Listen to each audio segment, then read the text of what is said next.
had went away from them into heaven, the shepherds said to one another, "Let us go over to Bethlehem and see what has happened,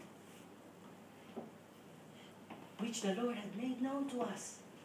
And they went with haste and found Mary, Joseph,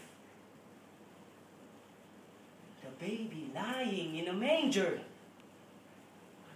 When they saw it, they made known the saying that had been told them, and all those who heard it wondered what the shepherds had told them.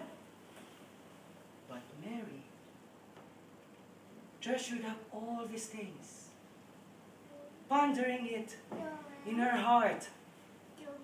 And the shepherds returned, glorifying and praising God for all that they heard and seen, as it had been told them